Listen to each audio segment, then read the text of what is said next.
राक्षसी महत्वाकांक्षा असेल तर युती तोडा, तुम्ही तुमचे लढा, आम्ही आमचे लढू, असं थेट आव्हान शिवसेना शिंदे पक्षाच्या रामदास कदम यांनी झी 24 तासच्या मुलाखतीत भाजप नेत्यांना दिलाय.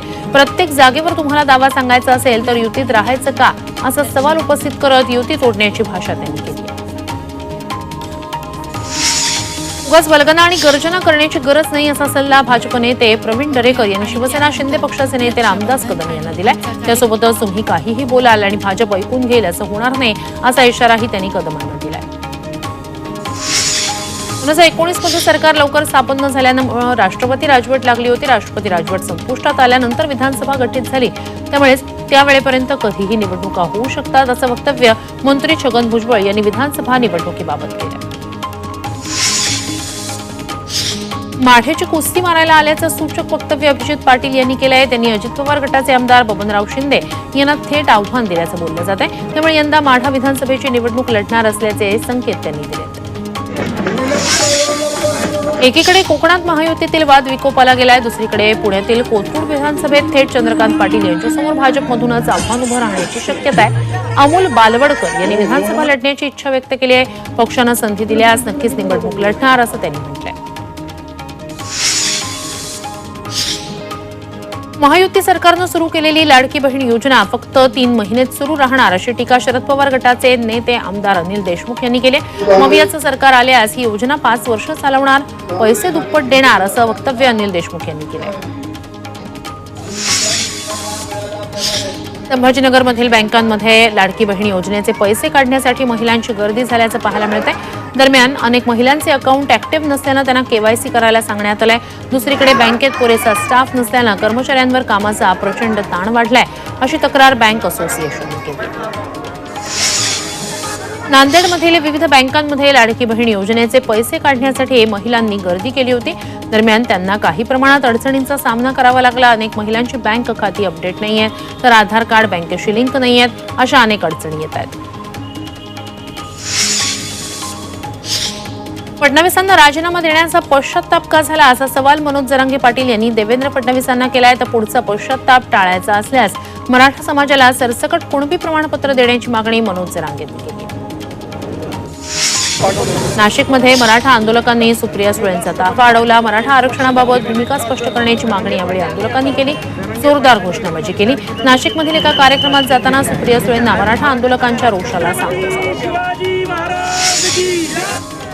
परभणीच्या जिंतूर विधानसभा मतदारसंघातील काँग्रेसचे इच्छुक उमेदवार प्रताप देशमुख यांनी मनोज जरांगेंची भेट घेतली. आपल्या समर्थकांसह अंतरवाली सराटीत देशमुख यांनी जरांगेंची भेट घेतली. प्रताप देशमुख जिंतूर विधानसभा लढण्यास इच्छुक आहेत. त्यांनी आपला बायोडेटा जरांगे पाटलांकडे सादर केलाय. अजित पवार आणि नवाब मलिक एकाच मंचावर पाहायला मिळाले. मुंबईच्या अणुशक्ती नगरमध्ये अजित पवारांचं जोरदार स्वागत करण्यात आलं. यावेळी अजित पवारांसोबत मंचावर नवाब मलिकही उपस्थित होते. मलिकांना महायुतीत भाजपकडून विरोध असला तरी ते अजित पवारांच्या कार्यक्रमात दिसले. नवाब मलिक यांची कन्या सना मलिक यांच्यावर राष्ट्रवादी काँग्रेस अजित पवार पक्षाच्या प्रवक्तेपदाची जबाबदारी सोपवण्यात आली. मुंबईतील जनसन्मान यात्रेदरम्यान अजित पवारांनी सभेतच ही घोषणा केली. महिलांना आणि तरुणांना पक्षात संधी द्यायची आहे, म्हणून आपण सना मलिक यांचे प्रवक्ते म्हणून घोषणा करत असल्याचं अजित पवार म्हणाले. काँग्रेस आमदार झिशान सिद्दीकी अजित पवारांसोबत मुंबईतील जनसन्मान यात्रेत पाहायला मिळाले. लाडकी बहीण योजनेबद्दल सिद्दीकी यांनी अजित पवारांचे आभार मानत त्यांच्या स्वागताचे बॅनर लावले. त्यानंतर अजित पवारांसोबत जनसन्मान यात्रेच्या रॅलीतही सिद्दीकी दिसले.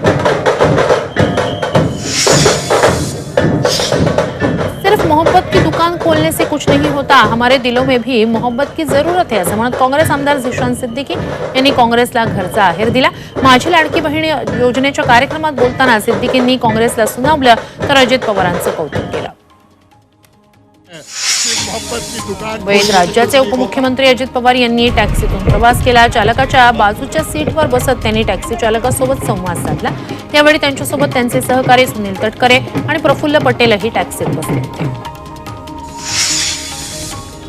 राष्ट्रवादी शरदचंद्र पवार पक्षाचे प्रदेश अध्यक्ष जयंत पाटील यांनी दिवंगत आमदार प्रकाश डहाके यांच्या कुटुंबियांची भेट घेतली.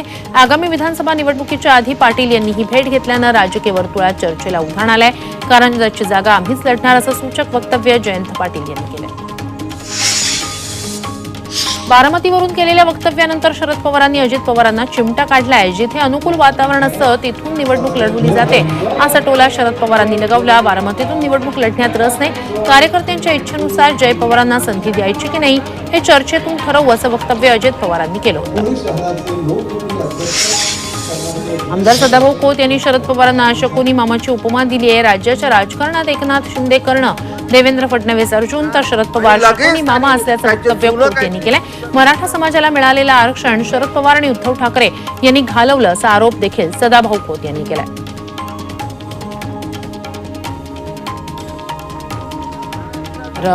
आमदार सदाभाऊ खोत यांनी मुख्यमंत्री एकनाथ शिंदे यांना कर्ण म्हटलेलं आहे. देवेंद्र फडणवीस यांना अर्जुनाची उपमा दिली आहे, तर शरद पवारांना मात्र शकुनी मामाची उपमा सदाभाऊ खोत यांनी दिलेली आहे. मराठा आरक्षण उद्धव ठाकरे आणि शरद पवारांनी घालवलं असा आरोपही त्यांनी केला.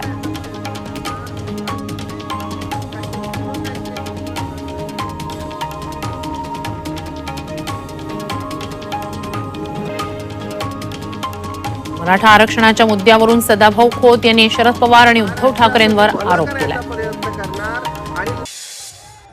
भाजप आणि ठाकरे गटाचे कार्यकर्ते आमने सामने आलेले पाहायला मिळाले. नारी पौर्णिमेनिमित्तानं कुडाळ शहरात भाजप आणि शिवसेना ठाकरे गटाकडून वेगवेगळ्या रॅलीचं आयोजन करण्यात आलं होतं. त्यामुळे दोन्ही पक्षांचे कार्यकर्ते आमने सामने आले आणि जोरदार घोषणाबाजी करण्यात आली. गुंडासोबत अनिल देशमुख आणि संजय राऊत यांनी जेवणाचा आनंद लुटल्याचा आरोप नितेश राणेंनी केलाय. जामिनावर सुटलेल्या गौतम भटकर या गुंडासोबत अनिल देशमुख आणि संजय राऊत यांनी जेवण केलं. जेवण करतानाचे फोटो पोस्ट करत राणेंनी राऊत आणि देशमुखांवर गंभीर आरोप केले. नाशिकमध्ये जोरदार पावसानं हजेरी लावली आहे. गेल्या काही दिवसापासून दडी मारलेल्या पावसानं हजेरी लावली. अचानक आलेल्या पावसानं नागरिकांची तारांबळ उडाली. नाशिक शहरात पावसानं दाणात दाण उडवलेली आहे. 2 तासात मुसळधार पावसामुळे नाशिक शहरातील पुलावर पाणीच पाणी झालं होतं. वाहन चालकांना प्रचंड मनस्ताप सहन करावा लागला. बारामती शहर आणि परिसरात वादळी वाऱ्यासह जोरदार पावसानं हजेरी लावली आहे. शहरात विजांच्या कडकडाटासह जोरदार पाऊस झालाय. तर पावसामुळे काही ठिकाणी सखल भागात पाणी साचलं. उकाड्यानं हैराण नागरिकांना पावसामुळे दिलासा मिळाला. अहमदनगर शहरासह जिल्ह्यात सलग दुसऱ्या दिवशी जोरदार पावसानं हजेरी लावली. अनेक दिवसांच्या विश्रांतीनंतर पाऊस पडल्यानं पिकांची चिंता मिटली आहे. पावसामुळे शेतकऱ्यांमध्ये समाधानाचं वातावरण आहे. जोरदार पावसामुळे नगर शहरातील सखल भागात पाणी साचलं तर अनेक रस्त्यांना नदीचं स्वरूप आलं. परभणी शहरासह जिल्ह्यातील विविध भागात जोरदार पावसानं हजेरी लावली आहे. पावसामुळे सखल भागात पाणीच पाणी झालं. शहरातील नाल्याला मोठ्या प्रमाणात पाणी आल्यानं नाल्याचं घाण पाणी रस्त्यावरून वाहताना दिसलं. जळगाव जिल्ह्यात 15 दिवसानंतर जोरदार पावसानं हजेरी लावली आहे. विजांच्या कडकडाटासह जिल्ह्यातील अनेक भागांमध्ये मुसळधार पावसानं हजेरी लावली होती. पावसाच्या आगमनामुळे उकाड्यापासून हैराण नागरिकांना दिलासा मिळाला. बीड जिल्ह्यातील पाटोदा तालुक्यात जोरदार पाऊस झाला. या पावसामुळे धाराशिवमधील मांजरा नदी दुथडी भरून वाहू लागले. मांजरा नदीला पूर आल्यानं मांजरा धरणातील पाणीसाठा झपाट्यानं वाढलाय. त्यामुळे धाराशिव, बीड, लातूर या जिल्ह्यातील पाणी टंचाईचं संकट काही अंशी दूर झालंय. रायगडच्या सुधागड तालुक्यातील अंबा नदीच्या प्रवाहात अडकलेल्या 2 महिलांची सुटका करण्यात आली आहे. मासेमारी करणाऱ्या 4 तरुणांनी जीवाची बाजी लावत महिलांना वाचवलंय. लता पानसरे आणि श्वेता पानसरे अशी त्यांची नावं आहेत. या संपूर्ण घटनेचा व्हिडिओ समोर आलाय. यवतमाळच्या दारव्हा तालुक्यातील बोरीच्या पुलावरून वाहत्या पाण्यात एक दुचाकी वाहून गेली आहे. पुलावरून पाणी वाहत असताना त्यातून दुचाकी टाकण्याचं धाडस एका तरुणानं केलं. मात्र हे धाडस त्याच्या अंगलट आलं. वाशिम जिल्ह्यात जोरदार पावसानं हजेरी लावली आहे. पावसामुळे वाशिमच्या पार्टी तिखे येथे नदीला पूर आलाय. पूल पाण्याखाली गेल्यानं परिसरातील 8 ते 10 गावांचा संपर्क तुटलाय. पाण्यामुळे पुलावरून प्रवास करणारे वाहनधारकांना चांगलाच त्रास सहन करावा लागला. Federation of all India medical association म्हणजेच फेमानं कोलकात्यातील डॉक्टर बलात्कार आणि हत्येनंतर देशव्यापी संपाचं पाऊल उचललंय. या पार्श्वभूमीवर केंद्रीय आरोग्य मंत्रालयानं फेमाशी चर्चा केली आहे. मात्र या बैठकीत कोणताही तोडगा निघू शकला नाही. त्यात महिला डॉक्टरवरील बलात्कार आणि हत्येच्या निषेधार्थ सोलापूरच्या डॉक्टरांनी सुरक्षा नाही तर सेवा नाही असं म्हणत संप पुकारलाय. या संपात सोलापूर शासकीय रुग्णालयातील 500 पेक्षा अधिक डॉक्टरांनी सहभाग नोंदवला. यावेळी त्यांनी मोर्चा काढत निषेध नोंदवला. तसंच आरोपीला कठोर शिक्षा करण्याची मागणी केली. कोलकात्यातील डॉक्टर तरुणीवर झालेल्या अत्याचाराच्या निषेधार्थ कोल्हापुरात डॉक्टरांकडून आंदोलन सुरू आहे। या आंदोलनाला खासदार शाहू छत्रपती यांनी भेट देत आंदोलकांशी चर्चा केली आहे। डॉक्टरांच्या सुरक्षेसाठी तयार करण्यात येणाऱ्या कायद्यासंदर्भात देखील शाहू छत्रपतींनी चर्चा केली। पुण्यात सिंहगड डॉक्टर्स असोसिएशनच्या वतीनं कोलकात्यातील बलात्कार प्रकरणी निषेध रॅली काढण्यात आली। धायरी गावापासून बडगाव बुद्रुक पर्यंत या रॅलीचं आयोजन करण्यात आलं होतं। रॅलीत मोठ्या प्रमाणात डॉक्टर्स सहभागी झाले होते। मुंबई गोवा राष्ट्रीय महामार्गाच्या दुरुस्तीसाठी आमरण उपोषण सुरू आहे। महामार्गाचं काम लवकरात लवकर पूर्ण करण्याच्या मागणीसाठी माणगावमध्ये मागच्या 5 दिवसापासून उपोषण सुरू आहे। मुख्यमंत्री एकनाथ शिंदेंनी व्हिडिओ कॉलवरून आंदोलकांशी चर्चा करत भेटीसाठी आमंत्रण दिलं होतं। मात्र आता मुख्यमंत्री भेटण्यास तयार नसल्याचं सांगत आंदोलकांनी निषेध नोंदवला।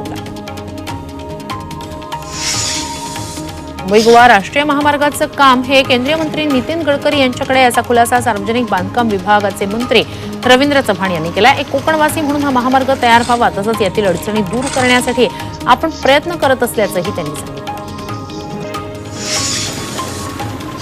कोकणातील खराब रस्त्यांवरील मुद्द्यांवरून ठाकरे गट आणि शरद पवार गटानं शिंदे गटावर निशाणा साधला। रस्त्याचा पैसा सरकारच्या खिशात जातोय असा आरोप संजय राऊत यांनी केला।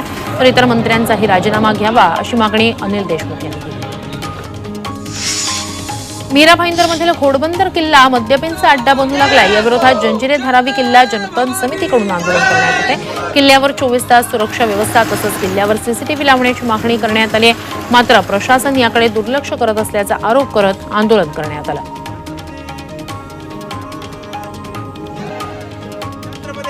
पोलीस भरतीत कॉपी झाल्याचा धक्कादायक प्रकार पुन्हा एकदा समोर आलेला आहे। लेखी परीक्षा देत असताना मोबाईलद्वारे कॉपी करणाऱ्या तिघांना पोलिसांनी अटक केली आहे। जालना जिल्ह्यात दोघांवर आणि संभाजीनगरमध्ये एका उमेदवारावर गुन्हा दाखल करण्यात आलेला आहे।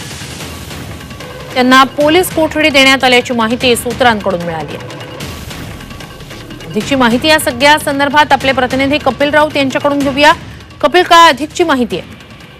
ठाणे शहर भागामध्ये जवळपास 700 जागांसाठी पोलीस भरती होत होती।